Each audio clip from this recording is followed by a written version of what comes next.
அதே கள்ளச்சாராயம் தான், அதே ஃபார்முலா தான். இத்தனை நாள் அண்ணா சொல்றத விட இத்தனை மாதங்களா இத்தனை வருஷமா குடிச்சுக்கிட்டு இருந்தவங்க முந்தா நாள் மட்டும் ஏன் 55 பேர் செத்தாங்க அப்படின்னு பார்க்கும்போது இது ஏதோ இது சதி மாதிரி தான் தெரியுது. இது ஃபார்முலாவை ரெகுலரா ஒரே மாதிரி தான் பண்ணுவாங்க. இது முன்னாடி ஏடிஎம்கே ஆட்சியில, எடப்பாடி ஆட்சியில நியமிக்கப்பட்ட அதிகாரிகளோ இல்ல நியமிக்கப்பட்ட போலீஸ்காரர்களோ யாரோ சேர்ந்து செஞ்ச சதி. இப்போ எலெக்ஷன் வர காரணத்தினால விக்கிரவாண்டியில இடைத்தேர்தல் வருது.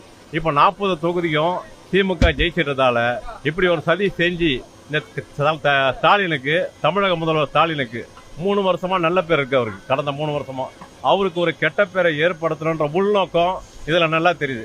ஏன்னா இவங்க புதுசா ஆரம்பிக்கல. இந்த கள்ளச்சாராய ஃபேக்டரி, இந்த கள்ளச்சாராய தொழில் வந்து புதுசா ஆரம்பிக்கல, ஏற்கனவே இருந்தது தான்.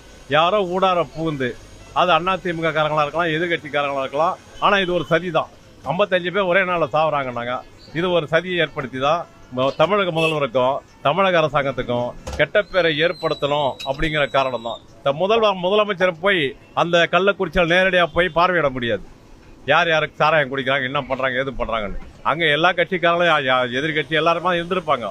ஆனா இந்த பான் பராக் விற்கிற மாதிரி, பான் பராக் விற்கிது இல்லையா, இப்போ அது பேன் பண்ணது தான். பான் பராக், ஹான்ஸ் எல்லாம் அது எல்லா இடத்துல அந்த மாதிரி அங்க சரளமா சகஜமா கிடைச்சிட்டு இருந்தது. நேத்து செத்ததுக்கு காரணமே இது எதிர்கட்சிகள், குறிப்பா ஏடிஎம்கேயோ இல்ல பிஜேபியோ அல்லது உள்ளூர்ல இருக்கிற அரசியல்வாதிகளோ இல்ல அங்க இருக்கிற எதிர்கட்சி சார்பான காவல்துறையை சார்ந்தவர்களா சேர்ந்த சரியா இருக்கும். இதனால இத பொதுமக்கள் அரசு மேல நம்பிக்கை வச்சுக்கணும்னு நான் கேட்டுக்கிறேன்.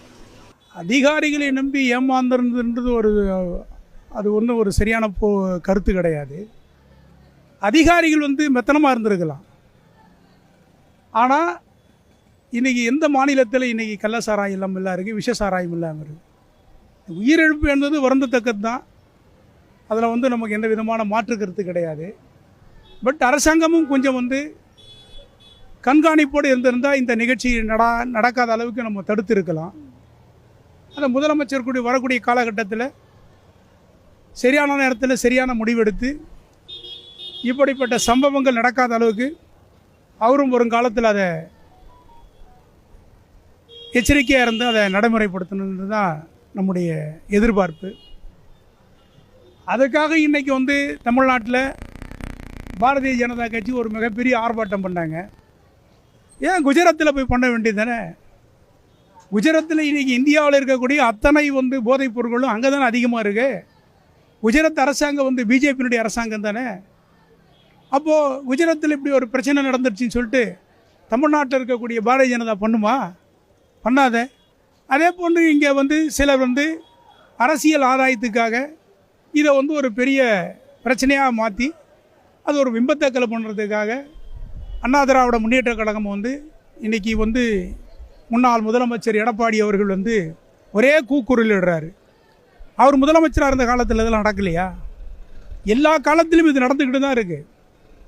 எனக்கு தெரிஞ்சு 67லேருந்து கள்ள சாராயமும் இது மாதிரி விஷ சாராயமும் நிறைய நடந்துருக்கு.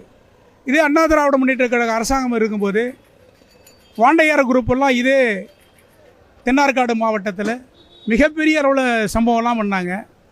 அன்றைக்கி மார்க்சிஸ்ட் கம்யூனிஸ்ட் கட்சியினுடைய தலைவராக இருந்த சங்கரையாவை கொலை செய்கிற நோக்கத்தோடு கூட ஒரு மிகப்பெரிய பிரச்சனை பண்ணாங்க. அன்றைக்கி இந்த எடப்பாடியெல்லாம் எங்கே போயிருந்தாங்க? ஆக தவறா என்று கேட்டால் தவறு தான். ஆனால் இதை தவிர்ப்பதற்கு தமிழக அரசு வரக்கூடிய காலகட்டத்தில் எச்சரிக்கையாக இருந்து நடவடிக்கை எடுக்கணும். தமிழக அரசு கூடுமான வரை கள்ளச்சாராயம், போதைப் பொருட்கள் இதெல்லாம் இப்போ ஒழிக்கிறதுல மும்முரமாக இறங்கிக்கிட்டு இருக்கிறாங்க. அதில் சில மாவட்டங்களில் அதிகாரிகளுடைய கண்ட்ரோலில் இருக்கிற மாதிரி இருக்குது. அது கள்ளக்குறிச்சி சம்பவம் இப்போ பார்த்தீங்க அப்படின்னா இப்போ 50-70 பேருக்கு பக்கத்தில் பாதி இறக்கக்கூடிய சம்பவங்கள் இருக்குது. 51 தான் எண்ணிக்கை சொல்கிறாங்க. 70 வரும், 70-80 தாண்டும். அப்போ இப்படி போதைப் பொருட்களை ஒழிக்கணும் அப்படின்னு தமிழக அரசாங்கம் விழிப்புணர்வோடு தான் செயல்படுது. இருந்தாலும் அலட்சிய போக்கு என்பது அதிகாரிகளுடைய சில அலட்சிய போக்கு தான் இருந்திருக்கு. அதில் ஐஏஎஸ் ஆஃபீஸர்கள் அவங்களும் கூட சரியான ஒரு கண்காணிப்பு இல்லாமல் தான் இருந்திருக்குது. அதனால் இப்போ கொஞ்சம் வேலைகள் அதிகமாக செஞ்சுக்கிட்டு இருக்கிறாங்க. இறப்பு என்பது நிறைய இருக்கலாம். இதை ஸ்டாலினை கடுமையாக விமர்சனம் பண்ணுறாங்க. அவர் ஆட்சியை உடனே சரியில்லை, அவர் ராஜினாமா செய்யணும்னு நம்ம ஆள் எடப்பாடி குதிக்கிறாரு ரொம்ப. அவர் ஆட்சியில் இப்படி ஒன்று சம்பவம் நடந்துருந்துச்சுன்னு வச்சுங்க, ஐஏஎஸும் ஐபிஎஸ்ஸையும் நம்பி இருக்கக்கூடியவர் அவர். அதனால் அவர் வந்து ஒன்றும் செய்ய மாட்டார். கீழே உள்ள ஒரு எஸ்ஐயை கூட சஸ்பெண்ட் பண்ண மாட்டார். ஆனால் அவர் எடுத்த எடுப்பிலே வந்து அதிகாரிகளெல்லாம் வந்து உடனே சஸ்பெண்ட் பண்ணுறாரு, நடவடிக்கை எடுக்கிறாங்க. அடுத்த கட்டமாக என்ன போகும்போது வந்து இதுக்கு என்ன முடிவு அப்படிங்கிறதுல இப்போ எல்லா கட்சிகளும் குரல் கொடுக்குறாங்க. கள்ளச்சாராயத்தை ஒழிக்கணுங்கிறதுல எல்லாருக்கும் அது விருப்பமாக தான் இருக்குது, போராடுறாங்க. அப்படி இருக்கும்போது இப்போ என்ன செய்ய முடியும்? இதை எதிர்கட்சிக்காரங்க பரப்புற பழி, வேணும்ட்டே பழி போடுறாங்க. எதனால் அந்த மாதிரி பண்ணிக்கிறாங்கன்னா, இப்போ நல்லா ஆட்சி பண்ணிக்கிட்டு வர்றாரு ஸ்டாலின், அது பிடிக்கல அவங்களுக்கு. ஆமாம், உண்மைதான். இல்லை, அவர் இப்போ பண்ணிடுறது கரெக்டாக தானே பண்ணியிருக்காருல்ல. இல்லை, உடனே எடுத்துட்டார்ல, ஆளை தூக்கிட்டார்ல, கரெக்டாக தானே பண்ணியிருக்காரு. அதாவது காவல்துறை தரப்பில் ஒரு மிகப்பெரிய ஒரு மெத்தனம் இருக்குது. போன வருஷம் ஒரு 22 பேர் இறந்துருக்கிறாங்க. இந்த வருஷம் இப்படி ஒரு 52லேருந்து ஒரு 80-85 பேர் வரைக்கும் இப்போ ஊசலாட்டே இருக்குது. 30-40 பேர் பாதிக்கப்பட்ட, அதாவது அவருடைய ஆக்ஷன் நடவடிக்கை எல்லாமே சிறப்பாக இருக்குது.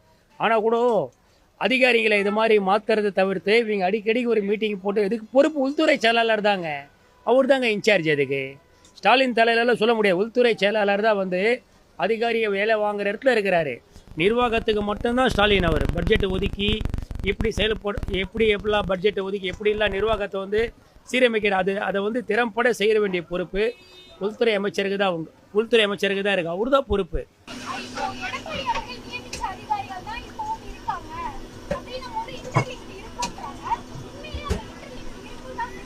கண்டிப்பா இன்டர்லிங்க் இருக்கும். ஏன்னா இப்போ 40 இடத்துல எடப்பாடியுடைய அதிமுக பல இடங்கள்ல டெபாசிட் போயிடுச்சு. அது நல்லா தெரிஞ்ச கதை. அவருக்கு அந்த கட்சியிலேயே பல பிரச்சனைகள் இருக்கு. ஒரு பக்கம் ஓபிஎஸ், ஒரு பக்கம் சசிகலா, ஒரு பக்கம் டிடிவி தினகரன்.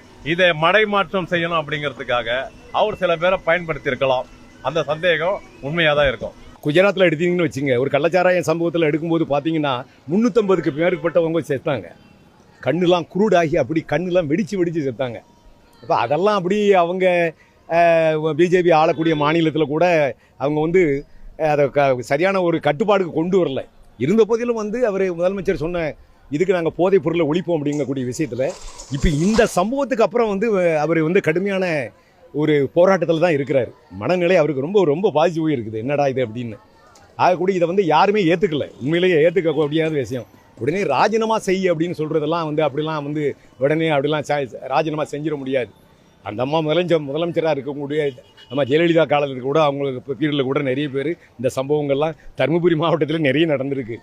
அப்படிலாம் வந்து பார்க்க முடியாது. அது நிறைய இருக்குது. இதெல்லாம் வந்து ஒரு பெரிய தொடர்கதையாக தான் இருக்குது. இருந்த போதிலும் இதை வந்து யாரும் ஆதரிக்கலை. முதலமைச்சர் அவர்கள் இதில் வந்து கவனமாக இருக்கணும். யாரையும் அதிகாரிகளை வந்து நம்பிக்கையாக இருப்பாங்க அப்படின்னு சில புல்லுருவிகள் இருக்கிறாங்க அப்படின்னு செய்திகள்லாம் வருது. புல்லுருவிகள்னு சொல்லும்போது அதிமுகவுடைய சிம்டம்ஸ், அதிமுகவுடைய அவர்களுக்கு உதவக்கூடிய சில அதிகாரிகள், காவலர்கள், மறுபடியும் வந்து மேல்மட்ட அதிகாரிகள் வரைக்கும் சில ஏதோ ஒன்று இருந்து ஏதோ செய்கிற மாதிரி தெரியுது. அதை வந்து இந்த அரசாங்கம் வந்து உடனே அது கண்காணிப்போடு களையணும். அதை களைஞ்சால் நல்ல பேராக இதாக கிடைக்கும். அப்படி இருக்கிறனால எடுத்த உடனே எடுத்தோம் கவிழ்த்தோம் அப்படின்னு இல்லை. இனிமேல் வந்து அது அவர் வந்து சீரியஸாக இருப்பார். முதலமைச்சர் சீரியஸாக இருப்பார். அவர் கடுமையான நடவடிக்கை எடுப்பார் என்ற நம்பிக்கை மக்களுக்கு இருக்குது. மக்களும் நம்பணும். அப்படி இவங்க இந்த அரசாங்கம் வந்து அந்த அதிகாரிகளை யாரையுமே மாற்றலையே. ஏற்கனவே அண்ணா திராவிட முன்னேற்ற கழகம் எந்தெந்த துறையில் யாரை போட்டாங்களோ அவங்க மேலே எந்த விதமான இடமாற்றங்களோ அல்லது வேறு பதவி உயர்வோ கொடுத்து அவங்கள மாற்றலையே. அப்படியே தான் கண்டினியூ பண்ணிகிட்டு இருக்காங்க. அது அவங்களுக்கும் அந்த பொறுப்பு இருக்குது. ஏற்கனவே இன்றைக்கி எதிர்கட்சியாக இருக்கக்கூடிய அண்ணா திராவிட முன்னேற்ற கழகத்துக்கு அது உடந்ததான். இன்றைக்கி அந்த தொகுதியினுடைய சட்டமன்ற உறுப்பினர் யார்? அதிமுகவுடைய சட்டமன்ற உறுப்பினர் தானே. ஏன் இவ்வளோ காலமாக 2.5 வருஷமாக இந்த சட்டமன்றத்தில் அந்த பிரச்சனையை கொண்டு வரல? கள்ளக்குறிச்சியில் அவருக்கு நடக்கிறதே தெரியாதா?